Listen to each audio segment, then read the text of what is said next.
আমরা একটা টিকাকে ধরতে পারি, যার নাম হচ্ছে ফটকা ব্যবসা। ফটকা ব্যবসা কি? মানে যে একটা অনিশ্চিত ব্যবসা আর কি, যে ব্যবসাটা মোটামুটি কোনো ব্যবসা পণ্য ক্রয় বা বিক্রয় চুক্তি এমনভাবে সম্পন্ন হয় যে চূড়ান্ত হস্তান্তর না করলেও অন্যভাবে এটা নিষ্পত্তি করা যায়, তাকে ফটকা ব্যবসা বলে। ওই শেয়ার টেয়ার বিষয়গুলিও ফটকা ব্যবসার মতন, এটা আপ ডাউন করে বা পুরা এটা আপনি রানিং শেয়ার অন্যজনের কাছে হ্যান্ড ওভার করতে পারবেন। হ্যাঁ,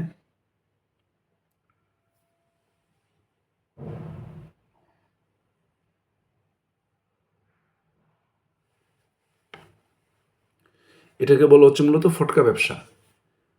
আয়কর অধ্যাদেশ, আয়কর আইন বলি বা আয়কর অধ্যাদেশ বলি, সেই আইন অনুযায়ী বলা হচ্ছে কোনো ব্যক্তির দ্বারা যদি ফটকা ব্যবসা চালানো হয়, তাহলে সেখান থেকে যদি আয় হয়, এটা আলাদা আয় হিসাবে, আলাদা আয় মানে আলাদা ব্যবসা হিসাবে ধরা হবে।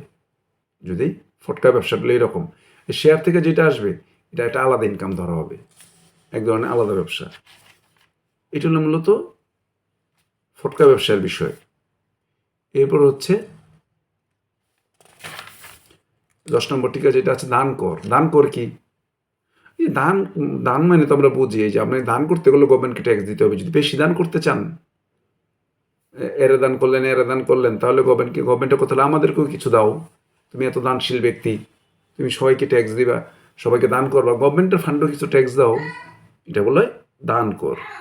এই আইনটা 1963 সালে ছিল, পরে এটা 90 সালে আপডেট করা হয়েছে, এইভাবে চলতেছে দান কর।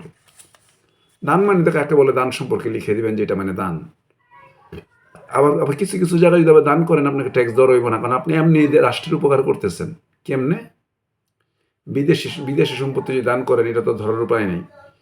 সরকারকে যদি দান করেন, শিক্ষা প্রতিষ্ঠানে যদি দান করেন, হাসপাতালে দান করেন, ধর্মীয় প্রতিষ্ঠানে দান করেন, হ্যাঁ, আত্মীয়কে ভরণ পোষণের জন্য যদি 20,000 টাকা দান করেন, এইরকম যদি দান টান করেন আর কি, মানে নর্মালি হচ্ছে কতগুলি সরকারকে দিলে আবার গভর্নমেন্টের মধ্যে ট্যাক্স নিবে, তো গভর্নমেন্ট তো পুরো টাকাই পাচ্ছে, আপনাকে ট্যাক্স ধরবে কেন? সহজ কথা। আর বিদেশি সম্পত্তি দান করে দিচ্ছেন, বিদেশি সম্পত্তি ছিল, বিদেশ থেকে দান করে দিচ্ছেন, ওইটার ট্যাক্স কি? এটা তো করমুক্তই। এরকম কয়েকটা বিষয় দান কর হিসাবে কাজ করে থাকবে। এরপর হচ্ছে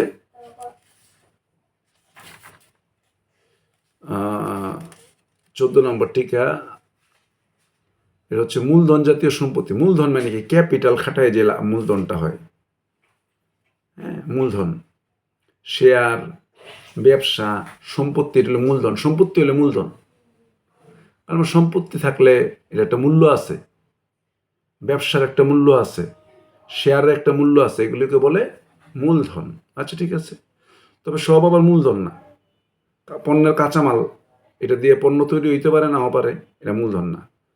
ব্যক্তিগত যেগুলো আমরা ব্যবহার করি, পোশাক আশাক, খাওয়া দাওয়া, এগুলোর জন্য ব্যবহার করি, নিচে বলছে পরিধেয় বস্ত্র অলঙ্কার, ব্যক্তিগত যানবাহন, এগুলি মূলধন না। এগুলি চলাফেরার জন্য মানুষ একটা মোটরসাইকেল কিনতেই পারে, এগুলি মূলধন না।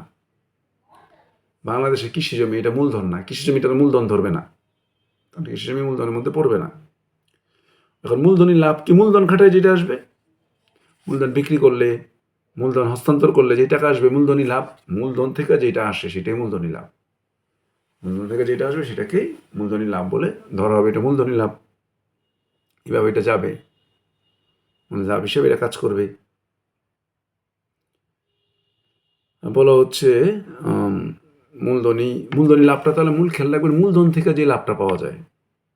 তবে সবগুলি হবে না। কোম্পানি যদি অবসান ঘটে যায়, ওখান থেকে আপনি মূলধনী লাভ পাবেন না।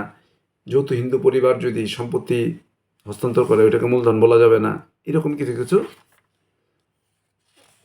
19-20 বিষয়গুলি আছে।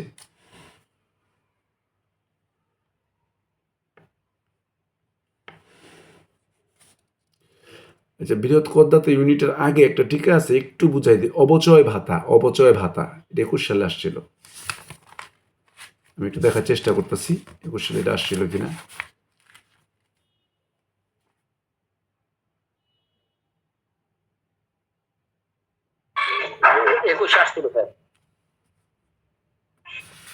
একুশ সালের প্রশ্ন তো আমার কাছে আছে, ওখানে তো কিছু লেখা নাই। 20 দেখতেছি আমি, দাঁড়ান। হ্যাঁ, 21,